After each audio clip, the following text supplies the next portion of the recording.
Hi everyone, I'm Alex Rosenfeld, founder of Freshwater Investments, and this is Coffee with the T-Bird podcast.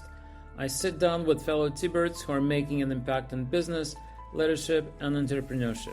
Each episode features conversations that explore the pivotal moments, personal motivations, and lessons learned on their journeys. Whether you're a student, alum, or someone passionate about business and personal growth, you'll walk away with fresh ideas. This is a bit more than a podcast. It's a platform for connections, storytelling, and celebrating the global spirit of Thunderbird. This podcast is sponsored by Freshwater Investments. At Freshwater, we make it simple for you to invest in large apartment communities across the United States so you can earn passive income, grow your capital, and benefit from real estate tax breaks without owning or managing property yourself. Hello, everyone, and let me introduce my guest. From India to London in a 73-year-old car with his father, wife, and daughter. He's an MBA from Thunderbird, a tennis champ, a businessman, and a born explorer. 13,000 kilometers on the road, 14 countries, one vintage car named Lalpari, Red Angel, and a story that started with bedtime tales. Daman Thakore is here, and let's get into it. Daman, welcome to the show. Thank you, Alex, for having me. It's my pleasure. Of course. Thank you for joining us. Where do I find you today? I am in Ahmedabad, which is on the west coast of India, near Mumbai, from the state of Gujarat. Ahmedabad is a 600-year-old city set up by Ahmad Shah Badshah, and it was the textile capital of India. Which was also, during the British rule, it was known as Manchester of India. And, Gujarat state is one of the most progressive states where not just our current Prime Minister, Mr. Modi, but even our top industrialists, Mr. Gautam Adani, they all come from Gujarat, and Mr. Mukesh Ambani. Mm-hmm. Thank you for that intro of your city. And I also read that you guys have the biggest cricket stadium in the world that's correct. That can seat 130,000 people. 130,000, right? Yeah, and it does not have any pillars, so there is zero obstruction from anywhere on the ground, and it's one of the most amazing stadiums to witness, and we've had a lot of cricket matches where we've been able to attend that. That's amazing. Okay, let's talk about your expedition. You went from India to London in a vintage car, but with all your family. So let's talk about how did you get this idea for that expedition? Where did the idea for the Lalpari expedition originate? Well, I mean, we've always traveled as a family. Ever since I was young, we've traveled through the length and breadth of the country and even abroad, more than 30 countries. And a couple of years ago, I restored my vintage car with the theme of, back to factory. So I wanted it to be like how it was when it rolled out of the factory. And, so combining and we got the best of class in the concourse, the elegance in the vintage car show. And I thought, if we really made it how it was in the factory, the least we can do is drive it back to where it was made. And it was made in UK. So we said, let's go and see if we can take it there. Wow. And where did you get the love for vintage cars? Where's it coming from? So when I was probably 3 or 4, like any other kid, you saw the movie Chitty Chitty Bang Bang. And, my mom saw the gleam on my face and she was like, maybe we should get a convertible. And so she asked my dad, and we've had this Lalpari since I was 4 years old. So I grew up in it, went to picnics, went to zoo, got married in it. And so it has been with us for a very long time and all through my childhood. So I thought it's befitting that, the least we can do is take her back where it was born, sort of bring her back to her home. Why was it important for you to turn that childhood fantasy into family reality? Well, I mean, when you reach a certain point Lalpari, through all its being, has given so much joy to us and to our family, and the extended family, even my cousins and everyone. And I thought, why not, uh, give back and take her to see all the places, where it had come from. And finally, when you reach a certain point of position or privilege, and that, you can give back, you always want to give back to the society. And I just thought that, instead of donating money, why don't we donate smiles? Because wherever Lalpari went, it brought a smile on people's faces across religion, across gender, across age groups, and it would break through all the clutter and, just give simple joy to whoever saw it passing by. And we thought we should give back to the society, and that was the whole idea behind it. No, that's great. That's great. And so, how did you plan this journey? How did you prepare for this journey, and how long did it take you Well, I mean, as to get ready? it was part of my bedtime stories, right? My mom used to tell us all these stories of us traveling in the car, Lalpuri, and it would come in and save us and all of that. So it was in my mind probably since last 40 years. But about 8, 10 years ago, 2018, 19 is when we really thought of, when we got the concourse, that yes, let's do this. And then COVID happened. So we had a 2 year break in between. And then 2023, I was turning 50, dad was 75, my elder daughter was 21. So I thought, if not now, when? So it took us a good 6, 8 months of planning, trying to raise funds. Eight people on an expedition for, we didn't know how long. Getting ready, in terms of planning, was not that big of a challenge, but really setting the mind and accept, wanting to do it is one thing, but actually, to take the bullet and to agree, yes, we want to do this and we will do it. That did take us a good 3, 4 months to decide. It took us about 6 months to repair the car, to get it ready to where we felt that it would be able to do this journey. But about 6 to 8 months was really, once we decided that yes, we want to do this, that it was about 6 to 8 months of planning. And, did you take any mechanical courses? Were you ready to fix the car if it breaks down on the road? I mean, I knew a little bit, but my uncle who had restored the car, he joined along, and my dad also has worked on the car forever. So they were the ones, and both of them were over 70. And so they were the ones who knew the car well. But I mean, as luck would have it, most of the troubles happened after my uncle had to leave because his visas expired. I was actually fixing the car, talking to him on the phone like we are doing right now. And that's how I sort of learned on the go to So you repair it. got your mechanical certification while on the in the Yes. expedition. I had to actually replace an axle.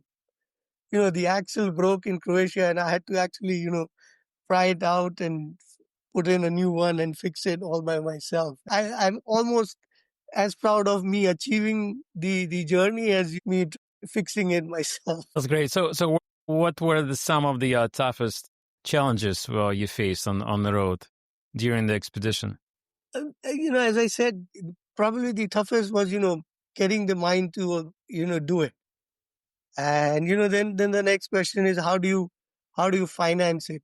So you look out for sponsors, and we tried to approach a few people, but we did not know anyone, and we did not have any credibility, right? We had never done anything like this before. The farthest we had gone in the car was about 1200 kilometers. That was the maximum that we had driven in Lalpari before.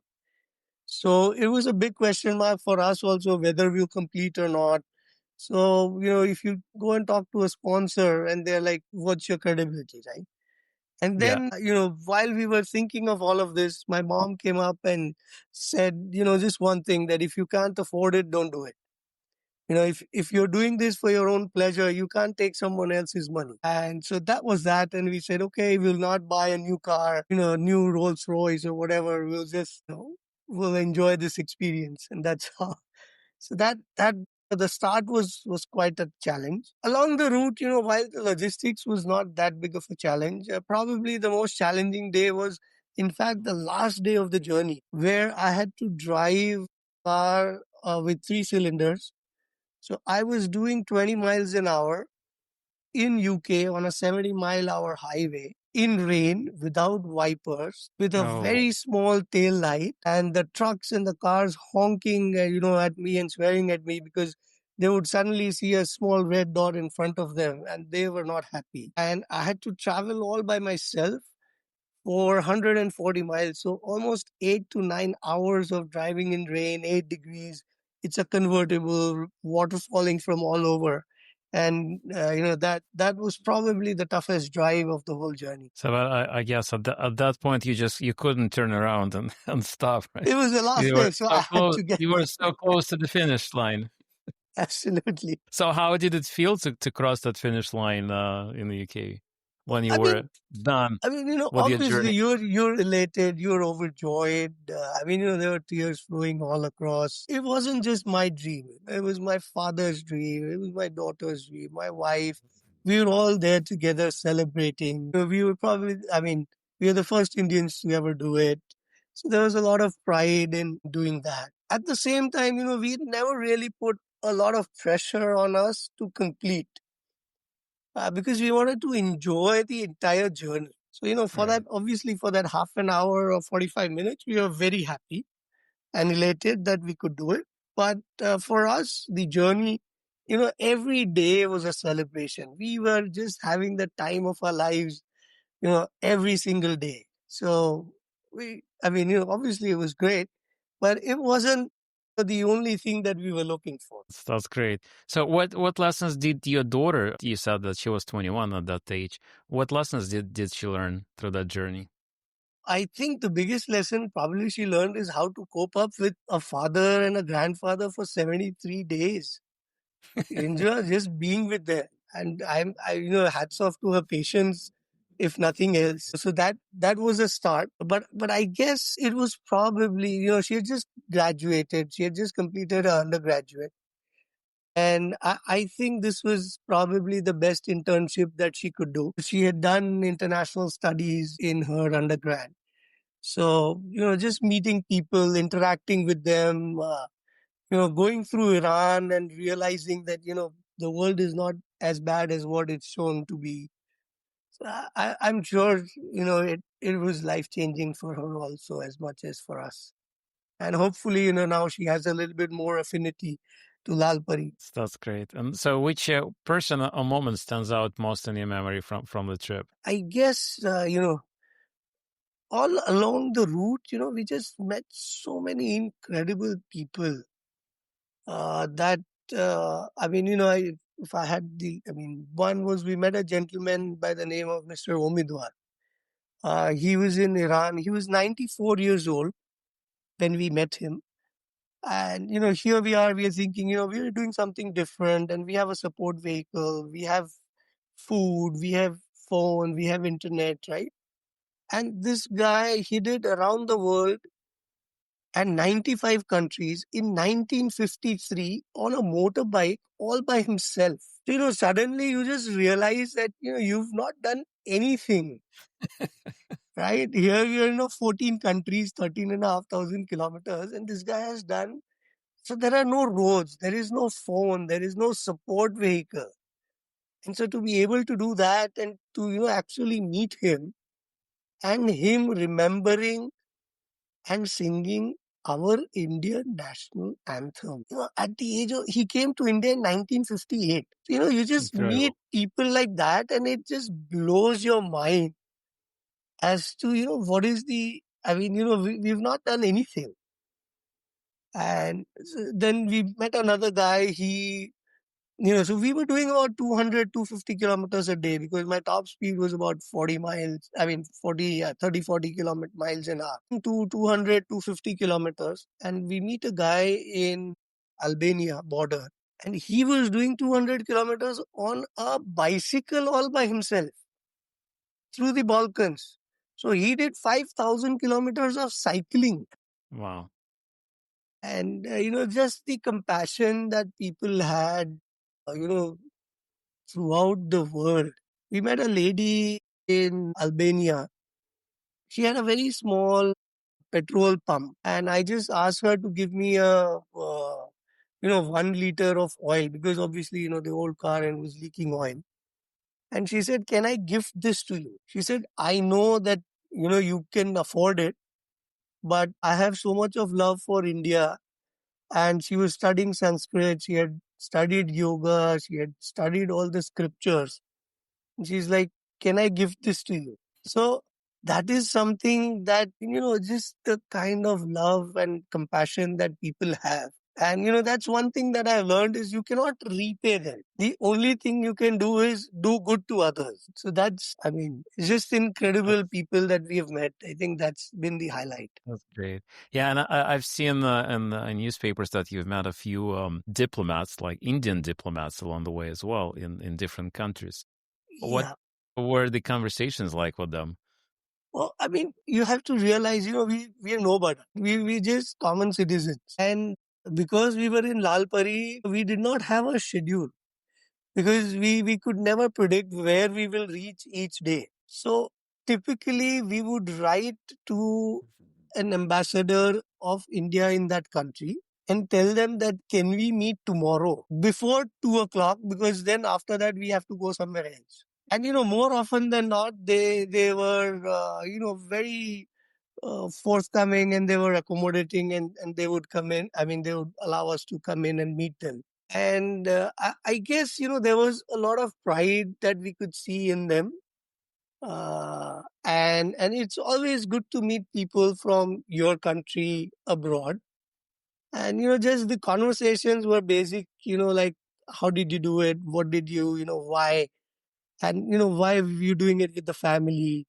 So things like that. And and there were a lot of times, like especially in Iran and other places, where we would have an interpreter. So it was like, proper diplomatic, conversations that we were having with them. And like some of the things that they told us was that, this is not just like the ambassador we met in Iran. His thing was that, it's not just a fun adventure trip. The people to people connect that is happening. So it's not just the government's duty to do that. And if as individuals we are able to connect, then definitely there is a lot of goodwill and everything that happens with that. That's great. So what was the message you wanted to share through the media? Is it adventure, unity, something else? It's very important in today's day and age, that we are all united, and not just among countries, but it starts with your family. And unless you're united in your family, you can't be united in your community, you can't be united in your country or with other countries. And that was a very important message. And to visually convey that, we had taken a statue of unity of Mr. Sardar Patel, who was the home minister, the first home minister of India. And he was the one who actually united India. So when India got independence, there were 635 princely states. And he was the one who convinced the kings to give up their kingship and join the Union of India. And to get someone to, even donate $1,000 is difficult. To get the kings to donate their entire kingdom and join the unity, I think it's a very powerful person, and that was a message we wanted to carry on to the people around the world. Excellent. And you shared a letter from the King Charles with me. Can you talk Yes. about how did you get that letter So on the day we decided, from the King of Great Britain?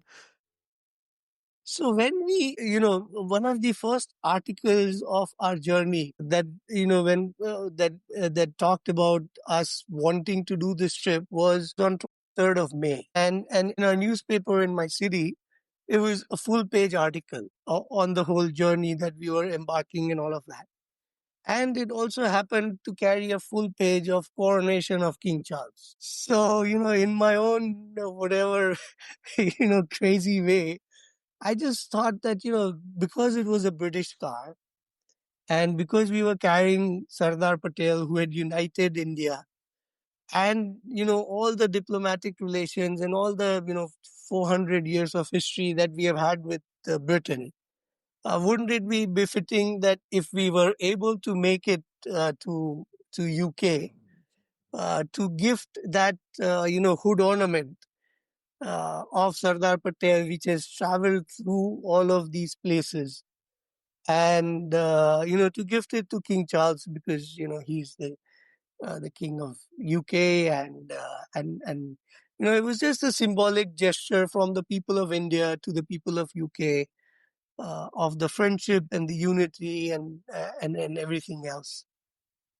And so we unfortunately we could not personally hand it over to King Charles, because one, we didn't know when we were going to reach, but through his Lord Lieutenant, she was kind enough to then pass it on to King Charles, and we were very pleased that he appreciated our little gesture, from again a common person to the king. So he just sent you a thank you letter? Yes, he was kind enough to send us a thank you letter. That's amazing, Daman. That's a fantastic journey. It's very, very inspiring. So now let's switch to your Thunderbird journey and talk about that part of your life. So if you can tell us a little bit about your upbringing in India and how did you end up in Thunderbird? Great. Yeah, sure. So I mean, as I said, we've always traveled in India, and quite a few countries abroad. And I used to play a lot of tennis in college and in the state and in the country when I was growing up. So during my college days, I got the opportunity to teach tennis in Canada at a relay in Chateau Gold Star property. And so I've always had that international outlook. And since we had our family business here in India, I had always wanted to come back. But at the same time, I was not really looking for a regular MBA. I was very keen to have the international focus. And, during the research, obviously Thunderbird came up, and that's how I thought that it would be better for me to go to Thunderbird than any other, regular MBA programs. And I was very happy. We were probably about 30 Indians at that time. One of the early, I think now there are more than 150 plus from India now, every batch.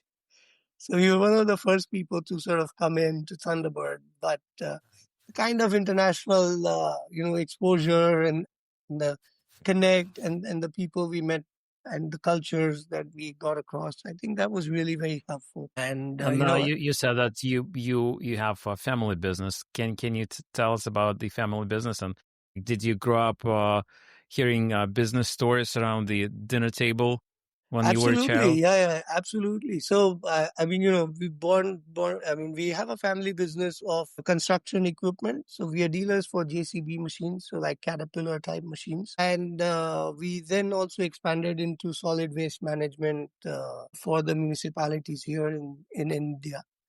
But so yeah, my growing up in my 12th grade, in my college in India, all my projects were of JCB, and that was what we were doing through our journey here. And even during Thunderbird, I think one of the classes I took was how to sell JCB machines on the internet, way back in 96, 97. And we have a decent sized business. We have about 400 people team. In fact, after I graduated, I wanted to work there for a year. I worked there for about 2 years in the US, and I came back because I always wanted to raise my family here in India. And so when you were growing up, did you know that you're gonna work at a family business, or it took some persuading on your dad's part to No, kind no, of no. keep In, you? in fact, I was very clear that I wanted to come back. I had seen my uncle and a lot of people in the US, So, till for the initial first 10, 15 years of your life, obviously you all have to struggle and you have to put in a lot of time and energy and everything. But in that process, you end up uh, missing out on raising your children, spending time with them. When your parents are growing old and they want to spend time with your with their grandchildren, they're unable to do that. So those were the things which were very important to me. And in fact, after I came back, when the business started to grow, I in fact reduced my geographical area of business by almost 60-70% so that I Well, could have time to do what I wanted to do. Because work is not everything. It's not life. It's essential. It's important, but it's not everything. And so if you're not going to have time to spend with your family or to do the things that you want to do, then what's the point? yeah, exactly. So, did you enjoy your time in at Thunderbird, and did you create any amazing memories there? Oh yeah, absolutely. I mean, we just had a ball. All the cultural nights. I didn't used to drink. I still don't, but I mean, but we were there in the pub all night playing snooker and going out, and friendships across the globe now that we have. Obviously, quite a few people here in India also we still in regular touch with. So, I took one of the Professor Ram's class. We did marketing. I also was lucky to get the Barton Kyle Yount Award. So, yeah, the experience of consulting in Greece, tons of them. Yeah, tons of memories. That's great.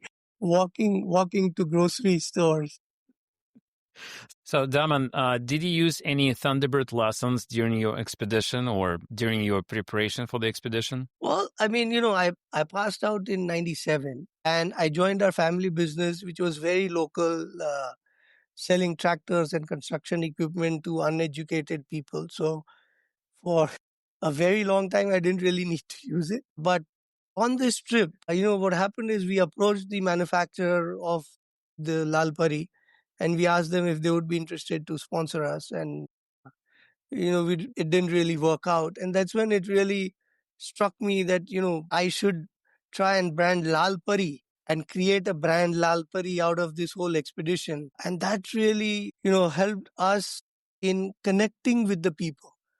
It wasn't a brand that was created out of any sort of materialistic intention, but unless you're able to identify with the people who are there and take them along, it's very difficult. And that's where I think all the education of branding from Thunderbird helped. And if you see here also, we're still carrying that brand everywhere. So yeah, I think it took us 27 years to put some of the learnings of Thunderbird into practice. Thank you. So let's talk about your business right now. What are the challenges you having these days? What's on your agenda? What keeps you awake at night sometimes, if it does? It doesn't really. That's I mean you're lucky. You're a lucky man. We've been lucky the way we have structured our business, the way my parents, they're still involved in it. So we still a family business. So my mom is there in the business, my wife is there in the business, my sister is there in the business. We have each other to fall back on. We are very lucky to have some amazing people working for us or with us, more than 20-25 years. So that's always a big plus for us, which allows us to do all these crazy things and take time out for ourselves. But like any other business, definitely the growth, the profitability, ensuring that the people are working for you are satisfied, the customers are taken well care of, and there is value to the services that you're giving to them or the product that they're buying. So it's like any other car dealership that is there. The other business that we started relatively about 10 years ago was of the solid waste management. Because again, that's a big growing business, and it's also a part of our social responsibility to sort of give back. While it is, obviously it is for profit and we do earn out of it, but that's not the only motive of doing that business. And we try to give back whatever we can through that and through taking care of our people. That's great. So what's your role in the business? Are you CEO, COO? Do you have Well, a specific role, or it's all fluid? so as my daughter likes to say, I am the telephone operator of the business. So this is one. I mean, on the so while I'm the owner and the managing director, and whatever you call it, the CEO slash whatever. Uh, I learned this from one of the managing director of Denon Music uh, company. So he had put his phone number on the website, and I just happened to call in the around 8, 9 o'clock in the night, and he picked up the phone, and I could make out that the guy on the other line is quite knowledgeable and all of that, and I asked him, and he said that if someone is taking an effort to call at 9 o'clock in the night, I want to make sure that that person is taken care of. And so that's something that I learned from him. And ever since, everywhere on the internet or on our website, the contact number is mine. They don't know they're talking to me, but I'm able to give them a very fast response, because then I just tell my manager that, hey, this and this guy needs this, and that gets done. So I am the operator as well as the owner of the company. That's great. So, what's a day like in the life of a phone operator of your family business? Well, my day is typically around 6:37. Get up, go play tennis in the morning. Off to office around 10 o'clock in the morning. So from 10 to 7, we're in the office. Generally taking care of things which whether you call it some sort of firefighting or taking care of the long-term plans, making sure that all of that is in place. And 7ish, we come back home, have dinner together, watch some TV, and get some sleep. And And about so two let's months of and about 2 months of travel in a year. That's great. That's great. Let's touch base on tennis a little bit. I love tennis. I play tennis as Wonderful. well. Tennis played a huge role in my personal life. And I mean, I made a lot of friends playing tennis. It helped me build confidence, and it helped me stay in shape these days. What part of your life is tennis, and what did it give you? I think everything, my entire upbringing was because of tennis. So I started at the age of 9. I used to play about 6 hours a day.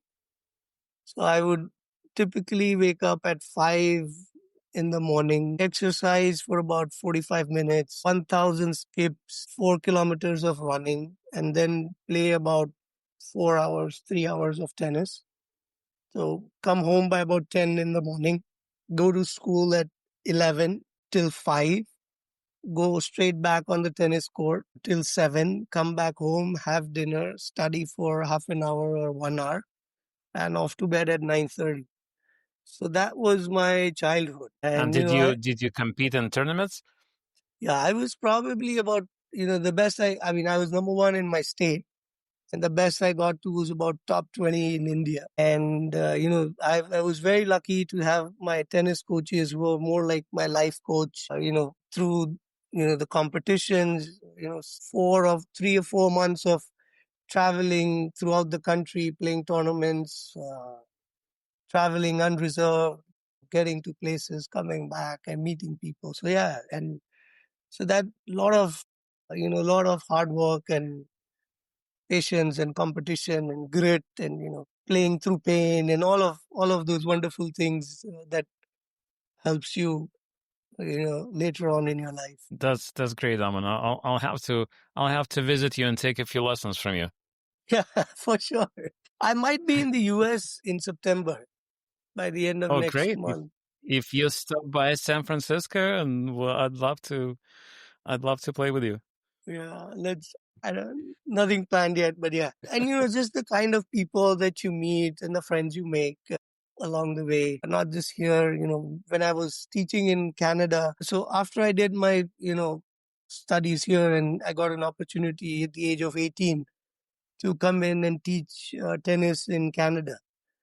And that was the first time that I was traveling all by myself, to a foreign country, and, stay on my own. And then whatever little money I made, I used to, spend on my travels on the way back. And so my uncle was there in Detroit, and I would pick up his old Nissan 70Z that he had there, drive across to Toronto. This place was just north of Toronto, and teach there for 3 months, and then come back. And what little money I made, I would just travel the world and come back. So yeah, That's tennis great. has definitely played a big part in shaping, as any other sport, I guess, that you play Yeah. competitively. So, what advice would you give to a 20-year-old self while teaching tennis in Canada? About tennis, or Just giving in no, general? not just in general, just given what you know right now, given your experience today, what advice would you give to a 20-year-old self?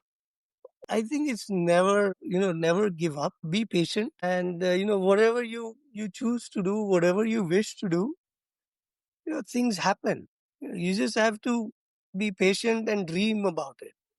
And don't kill your dreams. Don't kill your dreams. Just whatever you think of, whatever you want to do, if you keep at it, I mean, things happen.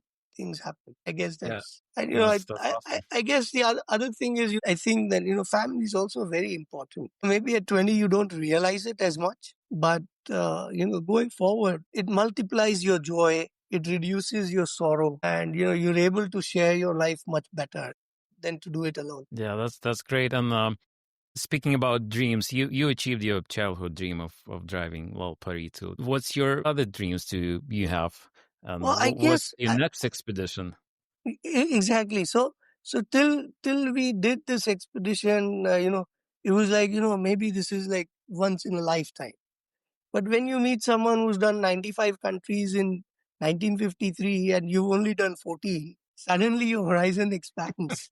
So now I'm greedy, now I want to do another 15 and another 15. So let's see, maybe next year. So right now, one of the dreams is that we've actually captured this whole journey, cinema grade. While, this was very important for me to do it for my own self, I've, most of the expeditions, if you see it, obviously it changes that person, but you're not able to communicate it because you're not able to capture it in its full essence.